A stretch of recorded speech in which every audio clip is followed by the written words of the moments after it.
पति पत्नी के पास थी सिर्फ एक गाय और 2 बोरी अनाज। अपनी गरीबी के कारण भाग्य और भगवान को दिन भर कोसते थे।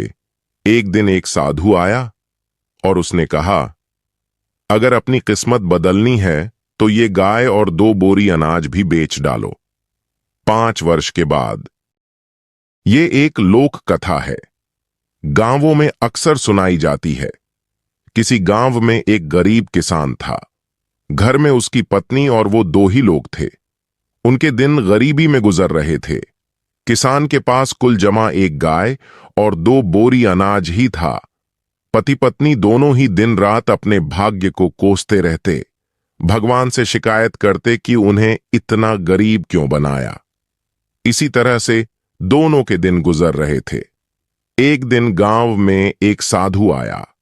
वो गांव भर में भिक्षा मांगता हुआ उस किसान के घर भी पहुंचा। जैसे ही साधु ने किसान के घर आवाज लगाई, उसकी पत्नी और उसने अपने भाग्य को कोसना शुरू कर दिया। तुम्हें हम क्या दान दें महाराज, हमारा तो खुद का जीवन भिखारियों सा ही गुजर रहा है। न कपड़े हैं ढंग के, न घर में अनाज है। भगवान हमारे साथ इतना अन्याय कर रहा है, जबकि हमने तो किसी का कुछ बिगाड़ा भी नहीं है। साधु उनकी समस्या समझ गया। उसने कहा, देवी, भाग्य भगवान नहीं बनाता, हमारे कर्म ही भाग्य बनाते हैं। भगवान तो केवल कर्मों का फल दे रहा है। किसान और उसकी पत्नी ने फिर जवाब दिया, बाबा, हमने ऐसे कौन से पाप किए हैं जो ऐसा जीवन भुगत रहे हैं। हमने तो कभी कोई पाप किए ही नहीं, लेकिन कभी भी घर में एक गाय और 2 बोरी अनाज से ज्यादा कुछ रहता ही नहीं। साधु ने कहा, अगर तुम ज्यादा धन चाहते हो तो मैं एक उपाय सुझाता हूं। अगर तुम मेरा कहना मानोगे तो जरूर तुम्हारे पास भी बहुत धन और संपत्ति होगी। दोनों पति पत्नी साधु के चरणों में बैठ गए। दोनों ने कहा कि जो आप कहेंगे हम वो करेंगे। साधु ने कहा, तो सबसे पहले अपनी ये गाय और 2 बोरी अनाज, इसे भी बाजार में जाकर बेच दो। पति पत्नी दोनों सहम गए। महाराज, अगर ये भी बेच दिया तो हमारे पास तो कुछ बचेगा ही नहीं, हम तो और कंगाल हो जाएंगे। दोनों ने जवाब दिया।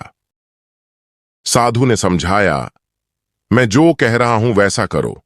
अगर नुकसान हुआ तो भरपाई मैं कर दूंगा। मैं तुम्हें फिर से एक गाय और 2 बोरी अनाज ला दूंगा। डरते डरते दोनों राजी हुए। किसान ने बाजार में जाकर गाय और अनाज को बेच दिया। धन लेकर घर लौटा। फिर साधु ने कहा, अब एक काम करो, इस धन से उन गरीबों को भोजन कराओ जिनके पास खाने को कुछ नहीं है। किसान ने वैसा ही किया। कई गरीबों को भोजन करा दिया। ये बात गांव जमींदार को पता चली कि गरीब किसान ने अपनी गाय और अनाज बेचकर भूखों को खाना खिला दिया। उसने तुरंत अपने सेवक को भेजकर किसान के घर एक गाय और 2 बोरी अनाज भिजवा दिया। साधु ने फिर किसान से कहा कि इसे भी बेचकर आओ और कल फिर गरीबों को भोजन कराओ। किसान ने फिर ऐसा ही किया।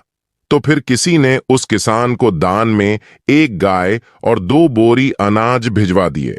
साधु के कहने पर किसान रोज गरीबों को इसी तरह भोजन कराता रहा और उसके यहां रोज दान आने लगा। लोग उसकी मदद करने लगे कि ये किसान गरीब होकर भी भूखों को भोजन कराता है। धीरे धीरे उस किसान की ख्याति दूसरे गांवों में भी फैल गई। धीरे धीरे दान आने का दायरा बढ़ता गया। बहुत दिन गुजर गए। किसान गरीब से संपन्न हो गया। उसने एक दिन साधु से पूछा कि अचानक मेरे भाग्य में इतना अनाज और धन कैसे आ गया। साधु ने उसे समझाया कि तू इस धन से दूसरों को भोजन करा रहा है, ये उन्हीं के भाग्य का धन है जो